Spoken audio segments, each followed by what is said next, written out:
하나님의 말씀을 다 같이 보도록 하겠습니다. 같이 볼 말씀은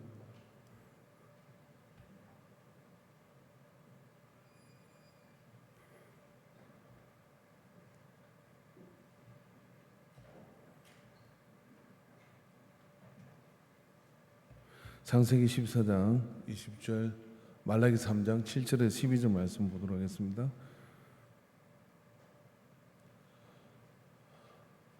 구약성경 말라기 3장 7절에서 12절 말씀입니다.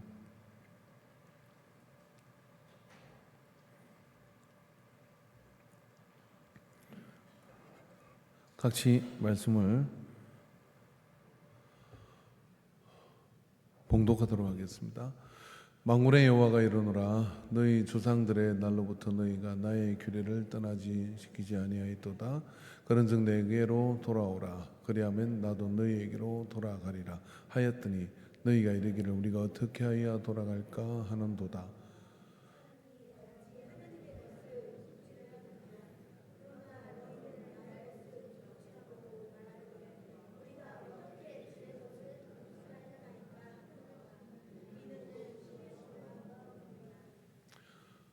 너희 곧 온 나라가 나의 것으로 독실하였으므로 너희가 저주를 받았느니라.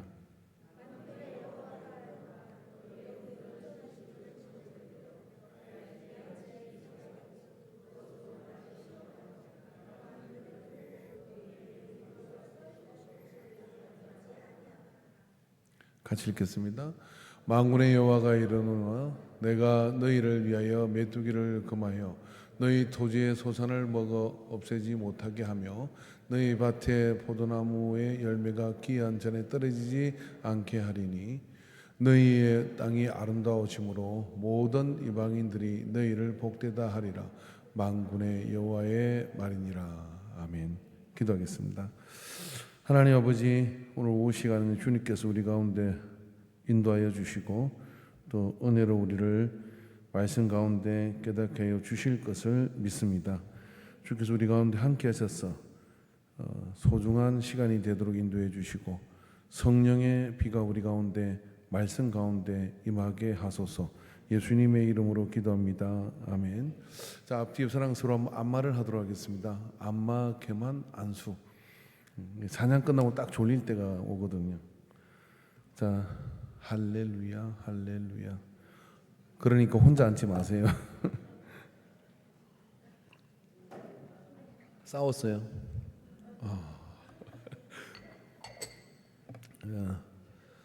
할렐루야. 우리 한기민사님 많이 해주세요. 계속 남을 수 있도록. 아멘.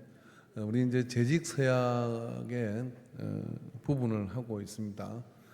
오늘은 이제 4번 우리가 뭘 서약했느냐면은 교회를 보살핌에 대한 깊은 관심을 가지고 기본적으로 11조를 시행하도록 최선을 다하겠습니다. 여기에 이제 우리는 동그라미를 쳤죠. 예라고 뭐 했을 겁니다. 근데 이 11조 생활이라는 것 자체가 아이고 예.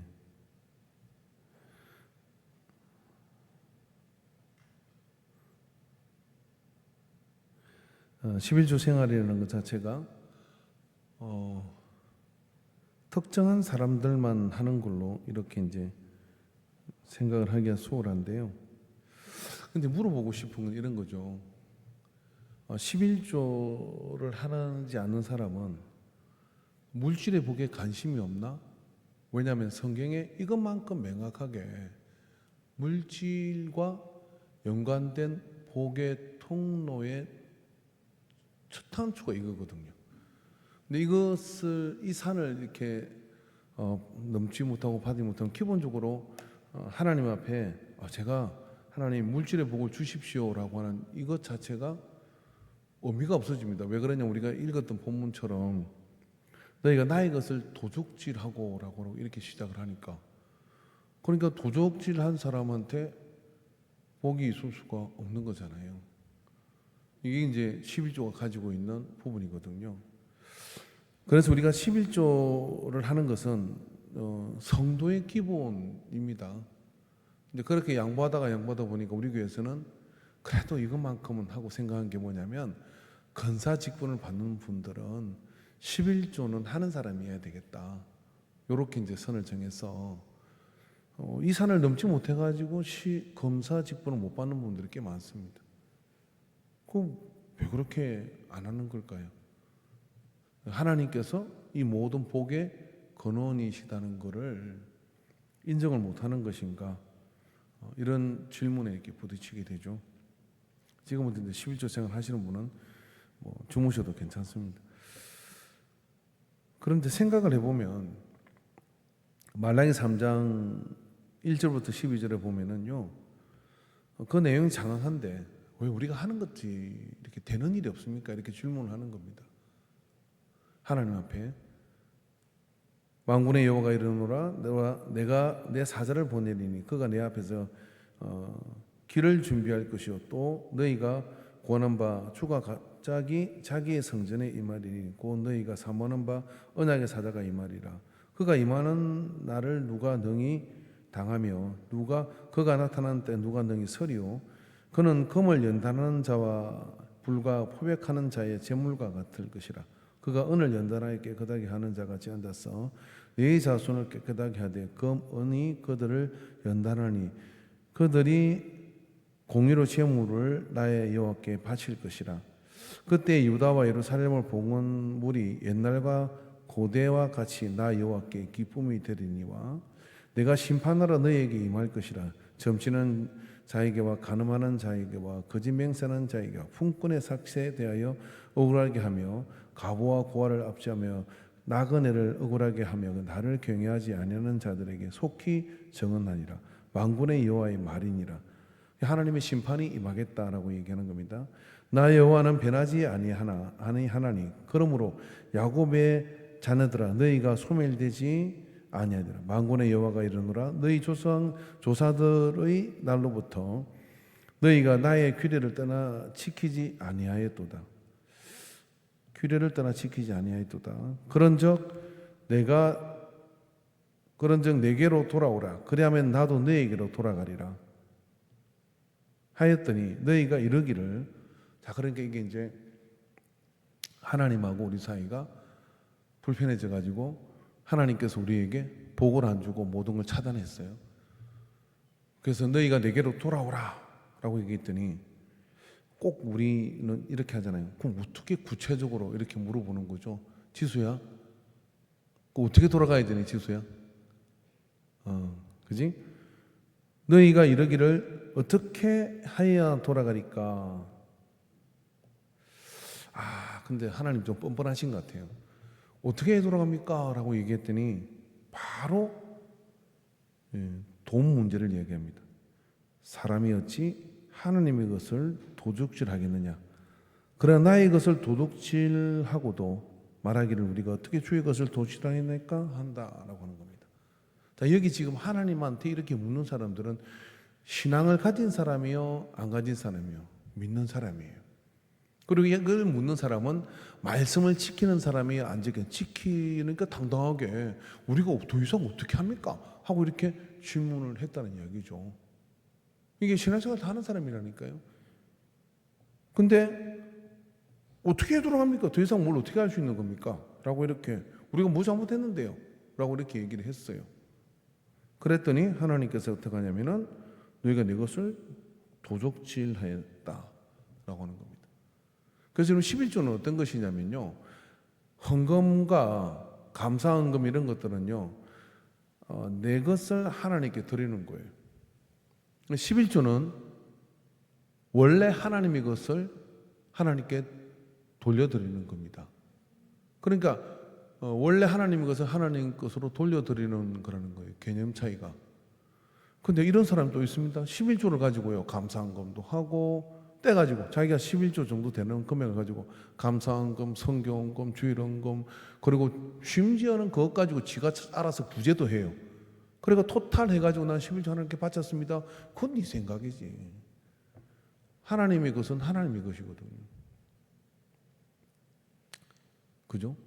11조는 그렇기 때문에 무슨 문제냐면 주권의 문제입니다.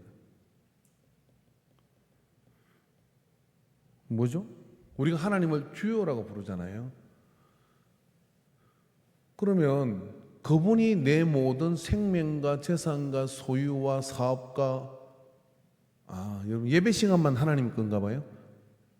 그것도 늦게 오고 잠자고 막 그렇게 하면서 생명과 소유와 아멘 안 하시면 지금부터 그냥 하나님한테 그 일을 다 포기하시고 알아서 살아라고 할까요? 다시 한번요. 생명과 소유와 땅과 집과 모든 걸 하나님이 사업과 이 모든 걸 하나님 우리한테 위탁시켜 주신 거예요. 그럼 우리는 맨날 얘기하잖아요. 청직이라고. 맡아서 관리하는 거라고요. 그렇지 않습니까? 어느 때가 되면 우리가 소유로 우리가 다 영원히 가져갈 수 있는 게 있습니까? 그럼 그 주권이 누구에 있다는 거예요? 하나님에게. 하나님에게 이 주권이 있다는 것을 어떻게 알 수 있죠? 하나님 눈에 안 보이시잖아요. 안 보이시니까 무시해도 되잖아요. 남들 앞에서 하나님 믿는 것처럼 할 수 있지만 눈에 보이지 않는 하나님을 내 모든 소유와 주권의 주인이시다. 그분이 나한테 베풀어 주시가지고 그걸로 가지고 내가 살고 있다는 것을 어떻게 표현하겠냐 이 말이에요. 그렇게 표현하는 방식이 뭐냐면 바로 11조입니다. 11조를 통해서 어떻게 하냐면 하나님이 모든 걸 주셨음을 저는 인정하고 높여드립니다 하고 그것을 구분해서 드리는 거예요. 여러분 드려진 11조는 누가 씁니까? 교회가 씁니다. 하나님 돈 필요 없어요. 교회가 어떻게 씁니까? 교회 몸된 교회를 세워가는 일에 뭐 쓰겠죠. 하나님께 드려지는 순간 여러분은 뭘 드린 거냐? 하나님의 주권을 인정하고 높여드리는 그것으로 끝나는 거예요. 그럼 하나님의 주권을 높여드리면 어떻게 되냐면 그때부터 이런 것이죠.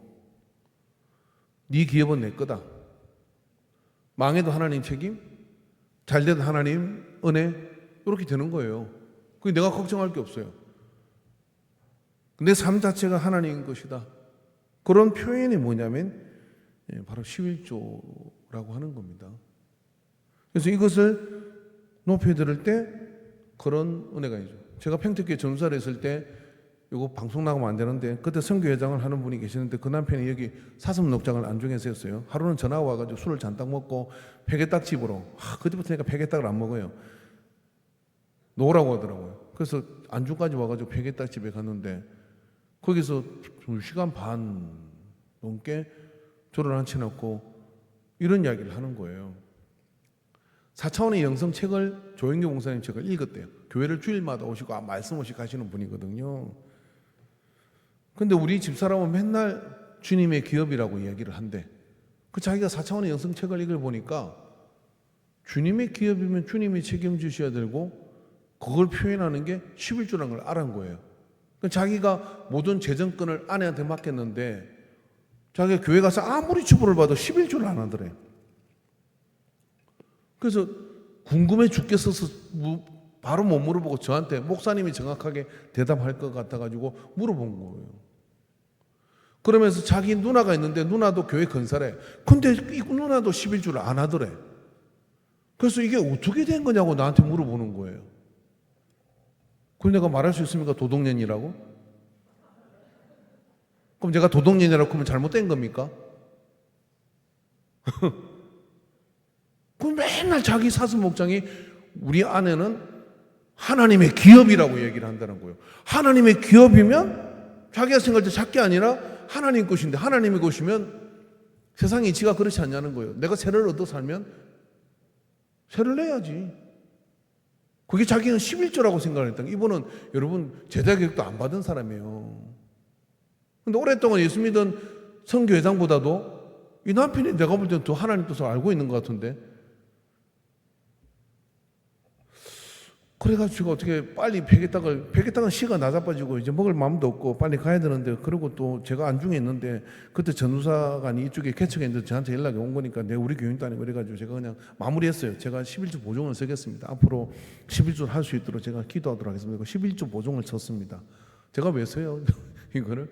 그래서 선교회장님한테 만나가지고 11조 생을 해라고 이야기를 했습니다. 제발 그렇게 좀 해달라고. 그래서 자기가 되는 일이 없는 것 같다고, 사서목장이 되는 일이 없는 것 같다고 그러는 거예요. 근데 재정관리를 다 아내가 하니까, 그거를 아내가 떼쳐먹고 있으니까 자기가 되는 일 없는데 그걸 말할 수가 없다는 게, 그러니까 전사님이, 목사님이 좀 말을 좀 해달라는 거예요. 세월이 지나 그분이 교회 재정을 맡았더라고. 근데 제가 그분을 보면은 이런 생각이 듭니다. 도둑질하고 재정을 맡을 수 있을까? 하는지 안 하는지 그들은 잘 모릅니다. 근데 이게 뭐냐면은 하나님의 주권이라는 거죠. 한국 교회에 강큰 목사님이 계셨어요. 최건넌 목사님이라고. 교회사 책에 나오는 이야기라 자주 제가 쓰는데, 평양에 부흥회를 가가지고 그때만 해도 장로님들이 순수했어요. 부흥회를 하다가 장로님들 다 한번 일어나십시오. 자리에 일어나게 한 거예요. 일어났어요. 그래서 김복순 장로님이 일어났어요.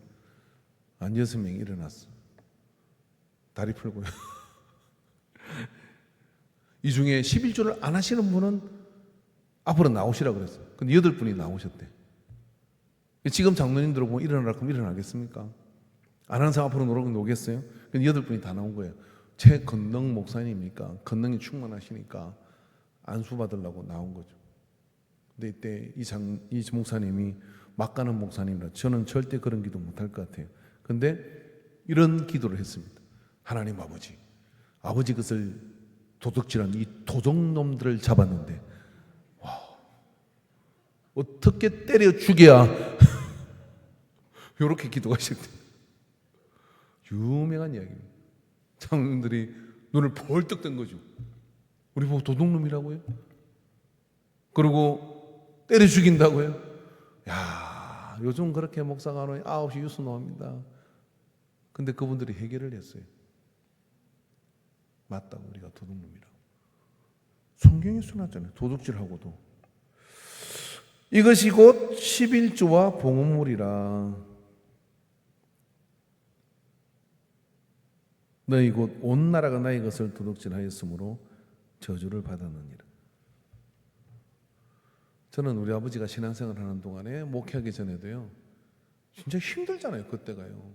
끼니를 걱정해야 될 때고, 맨날 잡이 없어가지고 걸어다니면서 우리 아버지 구두는 따각따각 소리가 났어요. 내가 봤더니 구두 밑창에다가 징을 박았더라고요. 닦지 말라고, 달지 말라고. 그래서 구두쇠인 줄 알았어요. 아, 구두에 쇠를 박아서 구두쇠구나.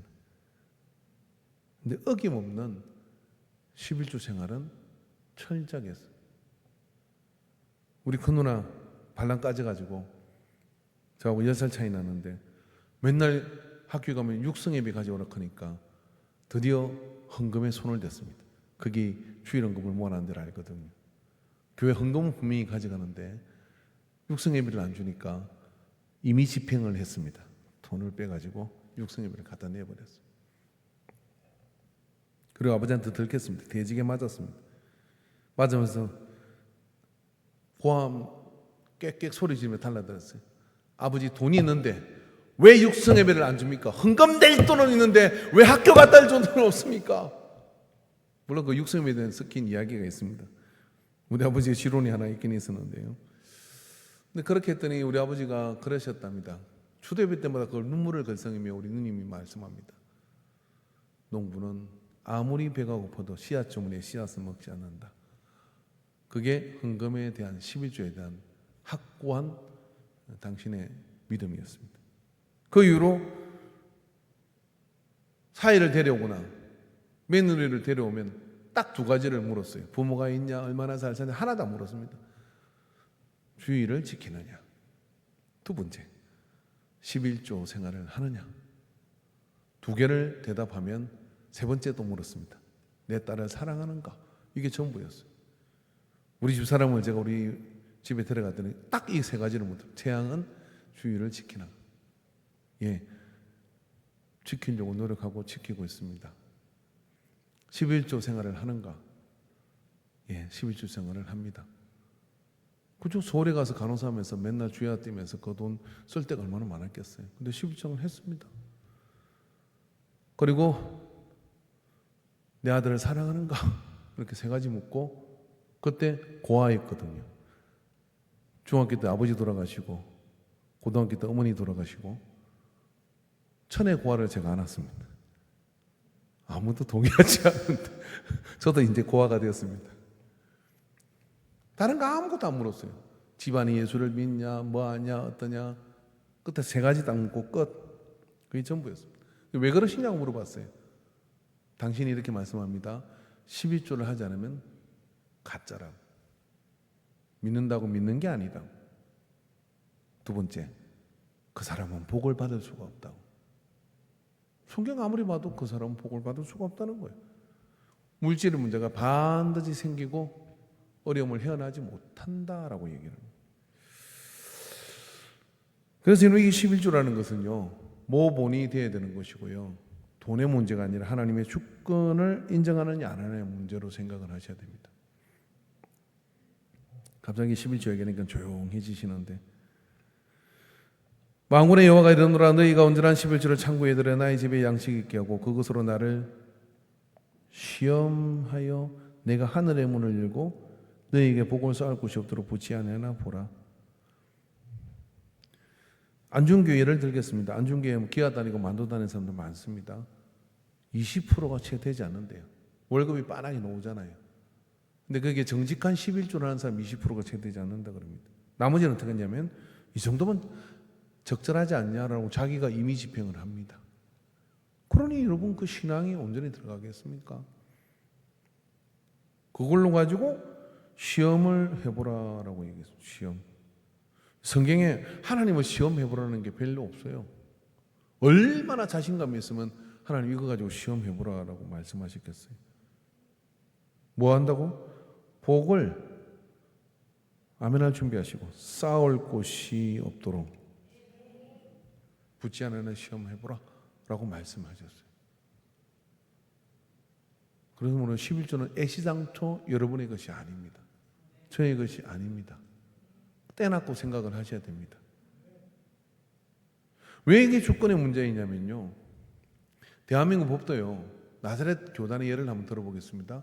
나사렛 대학 앞에 그 쌍용동에 지금 땅이 금싸라기 땅이 됐습니다. 그 학교 앞에 있는 그 땅에 선교사님들이 와가지고 그 이전하고 난 뒤에 힘든 사람들한테 집 지어서 판자촌 짓고 살아라고 했습니다. 준 게 아니에요. 좀 살다가 집 얻어가 나가라 했어요. 근데 그 사람들이 그 살면서요, 좀 돈 얻어 나가면서 어떻게 했냐면 몰래 매매를 해가지고 그냥 권리 매매죠. 해가지고 주인이 몇 번 바뀌어버린 거예요. 그리고 제가 나사렛 돌아왔을 때 그걸 누가 이 제기를 해서 그 땅 이제 내놓고 나가라 했더니 웃기는 일이 벌어진 거예요. 무슨 소리? 우리가 3번이나 주인이 바뀌고 그런 동안에 나는 돈 주고 산 거야. 못 나가. 권리는 분명히 나사렛 유지재단으로 되어 있는데 못 나간다는 거예요. 그래갖고 한스대 근사님 나사렛에서 재판을 했습니다. 우리 비용 들어가지고. 판결이 어떻게 나온 줄 아십니까? 판결이 이렇게 나왔어요. 나사렛 교단은 그동안 권리 주장 안 했기 때문에 시세의 반으로 지금 살고 있는 사람이 매입을 해서 사는 걸로 한다. 이렇게 결정이 나오고 그랬어요. 그래가지고 그 시세의 반만 그 있는 사람들이 내고 거기서 눌러앉아 자기 소유로 만들었어요. 법의 대원칙이 뭐냐면 이겁니다. 권리 위에 잠자는 권리는 보호하지 않는다. 혹시 여러분 세를 주고 있거든 관대박이라도 받으시기 바랍니다. 그래야 권리가 인정을 받아요. 이 사람이 주인이라고 계속 주장했지 않냐? 여러분 길가에 가면 이런 표현 있잖아요. 경작금지 이런 거 해놨잖아요. 자기 땅에 누가 경작하면 가서 뽑아버리면 되는 거 아니에요? 희한한 법이 거기다가 누구 심으면 못 뽑습니다. 수수할 때까지. 뽑으려면 보상을 해줘야 돼요. 그래서 거기다 써놓은 거예요. 여기 경작금지. 해놓지 않으면 누가 밤에 와서 심어버리면요, 그 사람이 권리를 주장을 해요. 이 법이 참 웃기는 법입니다. 근데 편말을 해놓으면 어떻게 되느냐면 뽑아버릴 수 있습니다. 하지 말라 했지 않냐? 이거거든요. 그럼 우리 모든 소유가 하나님의 것이 자꾸 주권의 문제라고 이야기하는 이유가 뭐냐면 이것도 하나님의 것이고 저것도 하나님께서 인도해 주세요. 하나님께서 맡겨주시고 맡깁니다. 하잖아. 근데 맡긴다 해놓고 지가 다 챙겨. 그러면 하나님의 것이라는 증거가 뭐냐 그러면 그게 11조 현물이라는 거예요. 그렇게 함으로 인해서 어떻게 하나님께서 나의 집에 양식이 있게 하고 나는 너 권리를 인정하겠다. 그리고 책임지고 인도하신다. 어떻게? 복을 쌓을 곳이 없도록 붙지 아니하나 보라. 그럼 여러분, 목사가 신방을 하고 뭘 하더라도 축복 기도를 아무리 물질의 복은 아무리 기도해도 11조가 걸려있으면 그 물질의 기도는요 다 목사한테 돌아갑니다. 자기한테 안 가요. 그거는 백마개가 막힌 거와 똑같은 거예요. 그러면 정직한 11조는 굉장히 중요한 신앙의 그런 걸림돌이 될 수 있는데, 여러분 다 읽고 난데 손해보지 마시고요. 그러면 큰 소리를 칠 수 있잖아요. 주님, 저는 할 도리를 다 했습니다. 책임지십시오 라고 저한테 따지고 소송 걸어도 괜찮습니다. 목사가 또 소송받을 건 아니에요. 뭐 그런 소송이 있으면 좋겠어요. 저는 직장 생활을 하고 사업하는 동안에 정직한 11조를 드렸습니다. 그런데 하나님께서 쌓을 곳이 없도록 붙지 않는 보는 이 복의 역사를 누리지 못했으니 청구서를 가지고 오십시오. 죄송하게도 그렇게 정직한 11조를 넣는 사람이 많지 않습니다. 근데 이게 재직의 서약이 여러분이 예라고 했다는 거예요. 만군의 여호와가 이르노라, 내가 너희를 위하여 메뚜기를 금하며 불필요한 지출을 막아줍니다. 항만선교교회에 있을 때, 전도사라고 있을 때 여기 안중 구 소방사 배 가게 하는 근사님인데 그 구역 예배를 인도하다가 이 11조 설교를 제가 했습니다. 그랬더니 그 근사님이 맞아요 그러는 거예요. 그게 뭐라고 얘기하느냐면은 11조가 많아지니까 그게 좀 부담스럽더래. 그래서 어떻게 했냐면 11조를 임의 집행을 하고 깎아내고 이렇게 해봤대요. 2달을 11조를 해보지 말자. 그렇게 했대요. 당신이. 내 얘기가 제 얘기가 아니라. 그렇게 했더니 어떻게 되냐면 2달 동안 11조만큼 돈이 나가더래. 그냥 나가는 게 아니라 병원비로 사고로 막 나가더라는 거예요. 그래서 생각이 있는 사람이 이런 생각을 하잖아요. 그리 주나 이리 주나 그리 나가나 이리 나가나 하나님께 내가 어떤 탓하게 해서 그렇게 나가는 게 낫겠다 그래가지고 이게 뭐냐면 메뚜기를 금하여 메뚜기에서 먹어버린다는 거예요. 주수전에 와가지고 너희 토산의 소산을 먹어 없애지 못하게 하며 너희 포도밭의 열매가 기한 전에 떨어지지 않게 다 노력해놓고 이게 그냥 결과물을 못 내고 떨어지는 일이 벌어지는 것을 막아준다는 거예요. 불필요한 지출을 막아주는 거거든요. 그리고 그 뒤부터는 다시는 그런 생각 자체를 안 했대. 자체를 안 하고 그냥 정직한 11조를 드리면서 생활하기로 했대요. 그리고 확신 있게 얘기했던 그때 제가 구형님 설교를 끝냈습니다. 나머지 거기에 11조 하는 분이 그 집밖에 없었거든요. 그 나머지는 전부 다 폭풍 공감을 해야 할 지경에 이르게 된 거죠. 너희 땅이 아름다우심으로 그 모든 이방인들은 너희를 복되다리는 만군의 여호와의 말이니라. 민수기 18장 21, 24절에 내가 이스라엘의 11조를 네 자손에게 기업으로 다 주어서 그들이 하는 일 곧 해막에 하는 일을 갚나니 이후로는 이스라엘 자손이 해막에 가까이 하지 말 것이라. 죄값으로 죽을까노라. 그러나 레위인들은 해막에 봉사하며 자기의 죄를 담당할 것이요 이스라엘 자손 중에는 기업이 없을 것이니 이는 너희 대대의 영원한 율례라. 11조의 가장 대표적 사용처는 레위인들의 생활입니다. 교회도 그렇습니다. 우리 교회에서 아마 제일 집행이 많은 게 아마 목회자의 생활 아니겠습니까? 그리고 이스라엘 자손 중에는 기업이 없을 것이니 이는 너희의 대대의 영원한 율례라. 그래서 레위인들에게는 분깃을 주지 않았습니다. 이스라엘 자손이 여호와께 그제로 드리는 11조를 레위인에게 기업으로 주었으므로 내가 그들에 대하여 말하기를 이스라엘 자손 중에 기업이 없을 것이라 하였노라. 그래서 땅을 나눠주지 않았습니다. 자, 그러면 이렇게 얘기를 합니다. 11조 율법 아니야. 율법의 시대가 지났으니까 11조도 없어진 게 아니에요. 이렇게 주장하는 골빈 목사가 있습니다. 책도 내고 이러더라고요. 율법입니까? 율법은 모세로부터 시작됩니다. 그런데 창세기에 내 손에 붙인 지극히 높으신 하나님을 찬송할지라도 하며 아브라함이 그 얻은 것의 10분의 1을 멜기세덱에게 줬더라. 멜기세덱은 예수님이 제사장 되는 족보를 따르는 근원지가 됩니다. 근데 이거는 여러분 믿음의 시대거든요. 율법의 시대 이전에 믿음의 족보에 창세기에 덕하니 11조를 여기다가 집어넣어놨어요. 그러니까 율법이 아닌 거예요. 믿음의 계보를 따라 히브리서에 보면 믿음의 족보를 얘기하잖아요. 아브라함, 이삭, 야곱 나오는 그 믿음의 족보의 시대에 이 사건이 들어있는 거예요. 그러므로 11조는 율법이 아닙니다. 율법이 폐하해진 것과 폐하해질 수 없는 거죠. 히브리서 7장 6절 레위 족보에 들지 아니한 멜기세덱은 아브라함에게 10분의 1을 취하여 약속받은 그를 위해 복을 빌었나니 신약에 11조가 나옵니다. 헛소리 하지 말라 그러세요. 정언하기를 내가 영원히 멜기세덱의 반차를 따라 제사장이라 하였더라. 예수님이 제사장 된 이유가 멜기세덱인데 멜기세덱이 이 11조를 어디서 왔는지 모르는 이분이 나타나가지고 아브라함한테 11조를 받았어. 왜? 믿음의 조상이니까, 복의 통로니까, 너로 인하여 모든 족속이 복을 받을 것이라는 그곳에 11조를 딱 심어놓은 거예요. 그러니까 이런 갈등은 여러분 끝내셔야 됩니다. 꼭 피해가려고 이런 중리 저런 중리 하는데요, 하나님 앞에 복되지 않습니다. 다섯 번째, 같이 한번 읽어봅시다. 시작. 목회자의 성경적 목회에 지지하고 순종하겠습니까? 예 라고 하시겠죠. 근데 이게 중요한 게 성경적 목회입니다. 우리 장규 장로님한테, 장로님 제가 뭐 좀 필요한데 저거 훔쳐오세요. 그럼 훔쳐오시겠어요? 성경에 도둑질하지 마라 그랬잖아요. 지난주에 고장교회를 장로인지 집내러 갔는데 재정부에서 화분을 좀 넣게 보니까 10만 원을 줬는데 가보니까 그걸 낼 상황이 아니더라고요. 그래서 그냥 가져왔어요. 그래서 재정부 가가지고 내가 먹으면 안 되냐 했더니 박보영 권사님, 하나님 보고 계신데 어떻게 그런 소리를 하십니까? 그렇죠. 재정부에서 목사님 그냥 10만 원 쓰세요. 뭐 용돈 쓰시는 건데 그러면 뭐가 돼요? 조정승 권사님, 전사님도 고발하겠지. 그건 들으면 안 되죠. 왜냐하면 성경적이지 않으니까.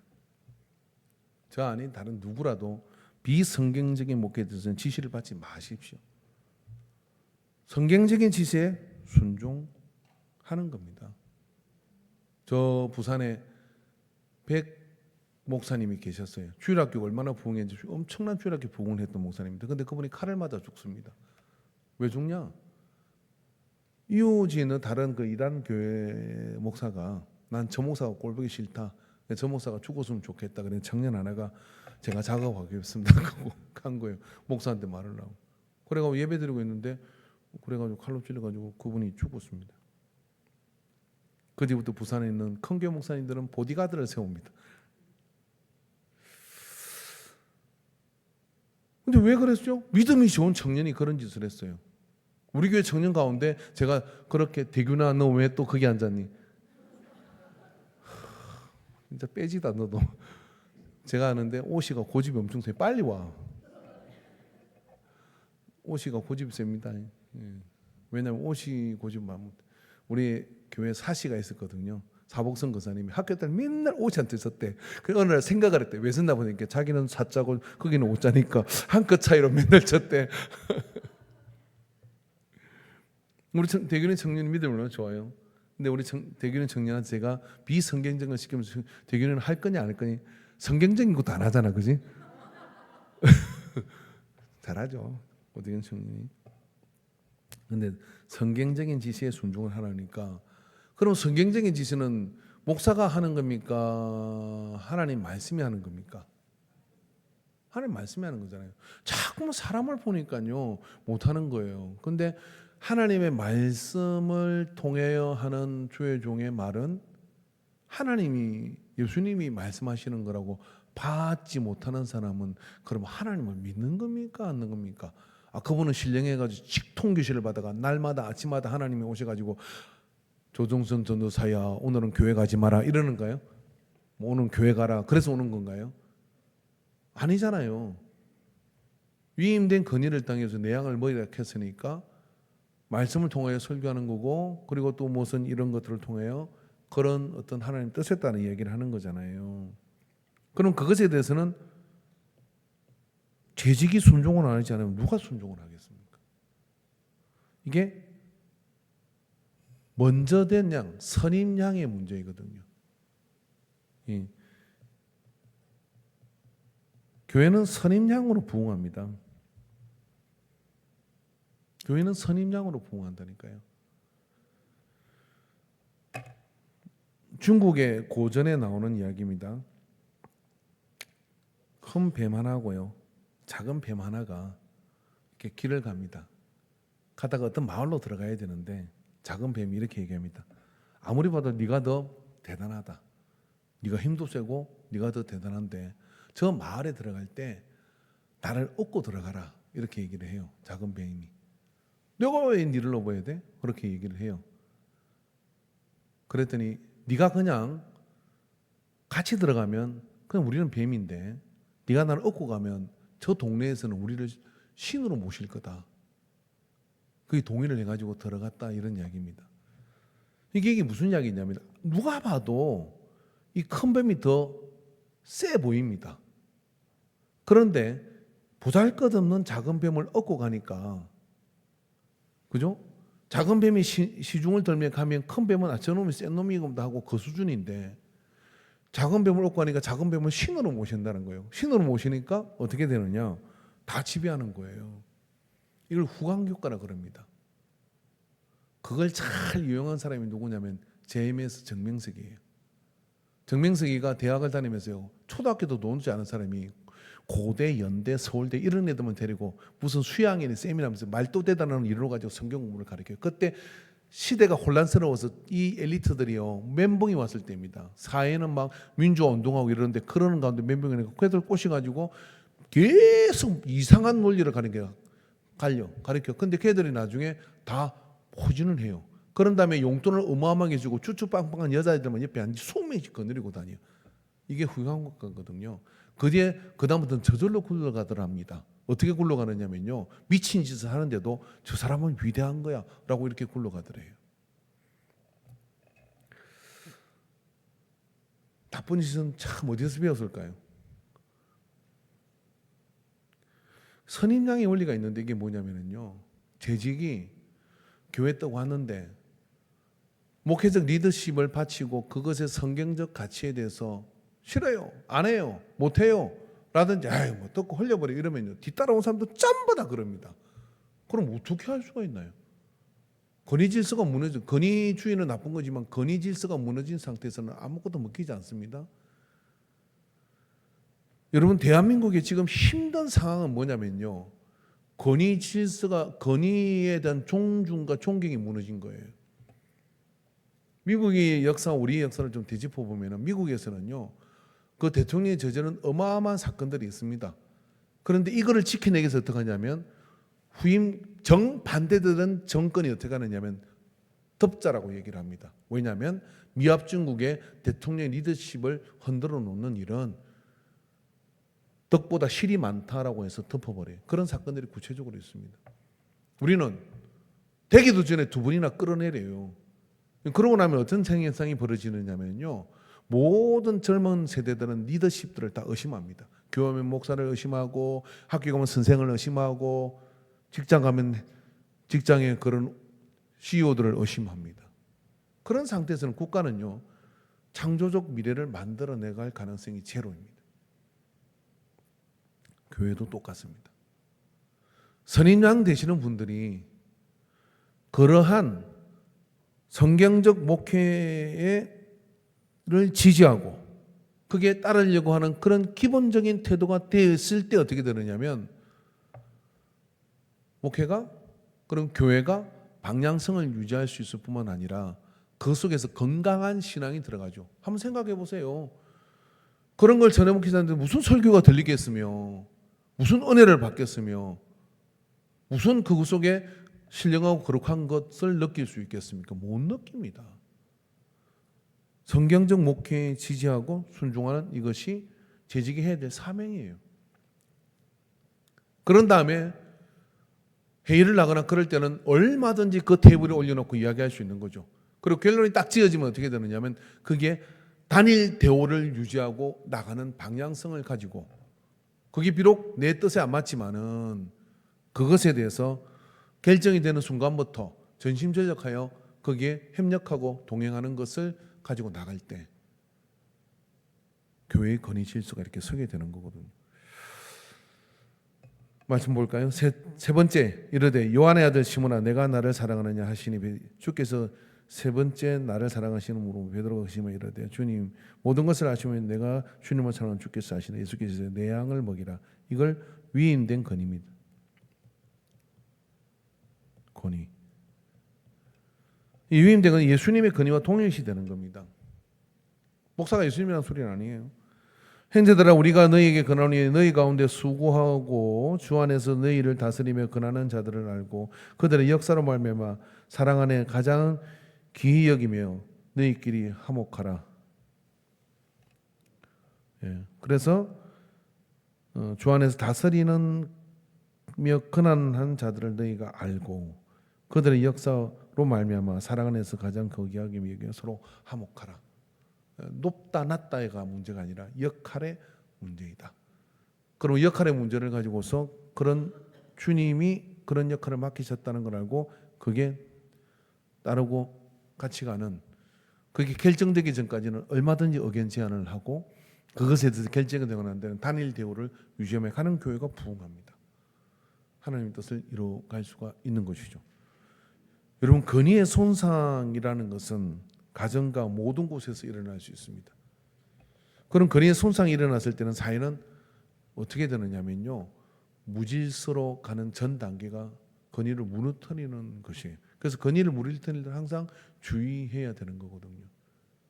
그게 순교한 사람이 누구냐면 소크라테스입니다. 이 소크라테스는 죽을 이유가 없는 사람이었어요. 친구가 내 모든 권력을 동원하고 돈을 동원해가 너를 빼줄 수 있다는 이야기를 합니다. 그래서 너를 감옥에서 꺼내줄 수 있다는 이야기인데 감옥에서 소크라테스가 자기의 철학을 따라 이렇게 얘기합니다. 거부한다. 내가 잘못하지 않았던 걸 안다.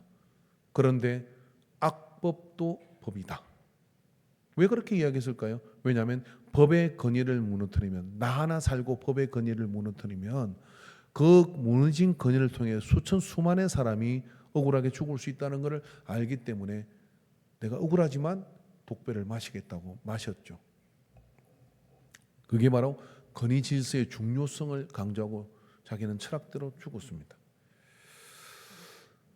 그러면 여러분, 때로 목사가, 영적 지도자가 마음에 안 들어도 성경적 가치라면 따르고 함께 나가는 그런 선택을 하는 것이 시간이 지나고 나면 그게 꼭 틀리지 않았다는 생각이 들게 될 때 후회롭지 않습니다. 그러나 내가 이미 판단을 하게 되면 그것을 위하여 더 많은 주님의 그렇게 사랑하는 몸된 교회를 힘들게 만들 수도 있다는 것을 기억하시고, 여기까지 재직 서약서를 자세히 한번 살펴봤습니다. 수고하셨습니다. 기도하겠습니다. 하나님 아버지, 우리가 재직을 임명받으며 서약한 것들을 다시 한번 생각하고 또 그 속에 담긴 의미들을 되새겨 봤습니다. 참 우리는 부족하지만 그 속에 우리가 소중히 여기고 지켜내야 될 것들이 무엇인지를 생각하고 세워가는 우리 모든 재직들이 되게 하여 주시옵소서. 앞으로 되어질 재직들과 또 되어진 재직 모두가 그렇게 아름다운 한 공동체를 만들어가며 먼 훗날 우리가 하나님의 나라에 갔을 때 그때 참 우리가 행복했다고 고백하는 만남들이 되게 하소서. 예수님의 이름으로 기도합니다. 아멘. 이제는 우리 주 예수 그리스도의 구속의 은혜와 하나님 아버지의 크고 크신 사랑하심과 성령 하나님의 역사하심 교통하심 감화하심이 오늘 오후 예배 시간을 통하여 주께 찬미의 제사를 올려드리고 또 말씀을 통하여 서약을 다시 한번 되짚어본, 그래서 그 안에 살기로 작정하는 모든 예배자들의 머리에 이제로부터 영원토록 함께 있을지어다. 아멘.